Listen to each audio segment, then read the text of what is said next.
We're making a moist and flavorful gluten-free pumpkin bread, and it has a tangy cream cheese frosting that you can serve on top of the bread or spread on a slice.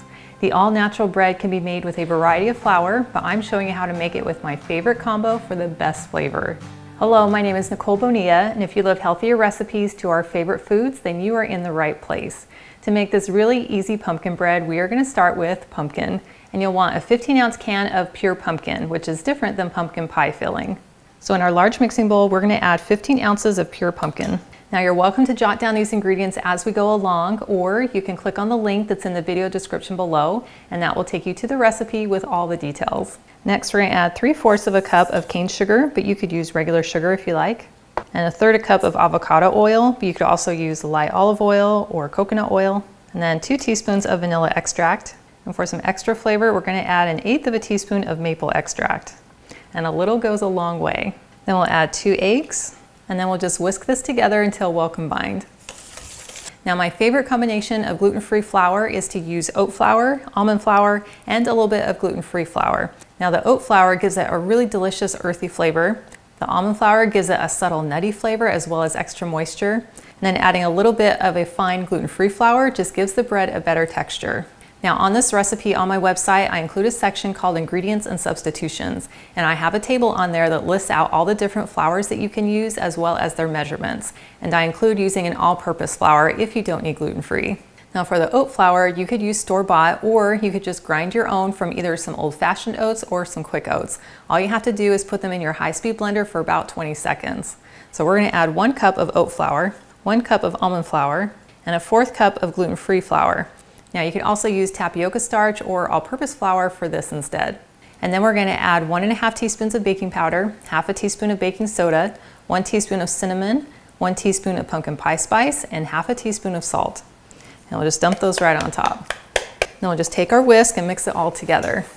Now if you could use more healthy inspiration on a regular basis, I invite you to join my email list. All you have to do is click on the link in the description below, and that is the best way for us to stay connected.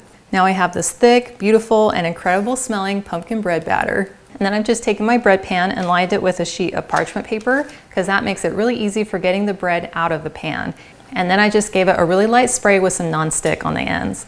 And then we'll just pour our batter down inside of our bread pan.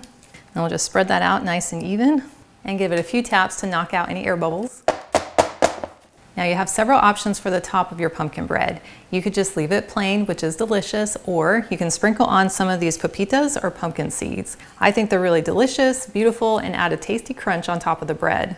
Now when it comes to the cream cheese frosting, you have 2 options. You can either spread it on top of the cooled bread and then slice it and serve it, or once the bread has cooled, you can slice it and then lay it on its side, and then you can spread the cream cheese frosting on it, kind of like you would a butter and jam. That's my preference because I think that's a little bit easier for picking up the bread and eating it, as opposed to having that frosting just on the top of the bread. But you can do whatever floats your boat. So I'm going to go ahead and add the pumpkin seeds to the top of my bread. And this is just 2 tablespoons of pepitas or pumpkin seeds. But you could certainly add a few more if you want your bread to be completely covered on top. Well, this looks gorgeous, and it's ready to go into a 350-degree oven for anywhere between 50 to 60 minutes, or until a toothpick comes out clean and the top is just starting to turn a golden brown.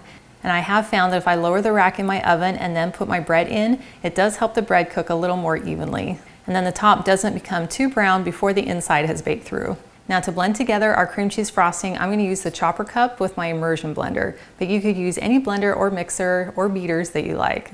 So I'm going to start with 4 ounces of room temperature cream cheese, which is 1/2 of a block. Then we'll add 3 tablespoons of room temperature butter. Now to sweeten the frosting, you could use powdered sugar or maple syrup. I like to use the maple syrup because I find I can use less of it to still get a sweet frosting. So I'm going to start with 2 tablespoons of maple syrup, 1/2 teaspoon of vanilla.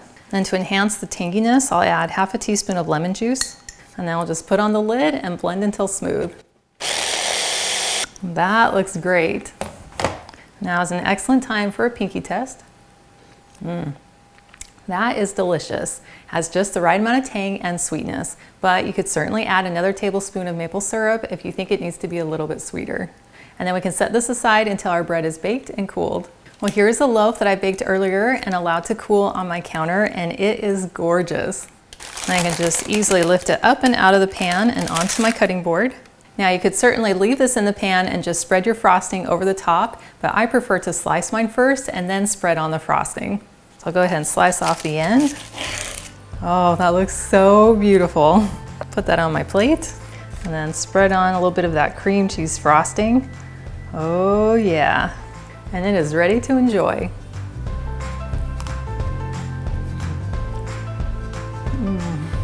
That is delicious. That is the perfect combination of all the flavors we love about fall. As soon as you bite in, you get that soft, moist crumb of the bread, and then you get a little bit of crunch coming in from the pumpkin seeds, and then you get that soft cream cheese spread that is so delicious and the perfect balance to the sweetness of the bread. And I love that it's just sweet enough without being overpoweringly sweet, and that it's made with clean, natural ingredients, which means I'm gonna feel just as good even after I eat it. Well, thank you so much for hanging out with me today in my kitchen. And I've included a link to the recipe in the video description below, which takes you to my website, gentletummy.com.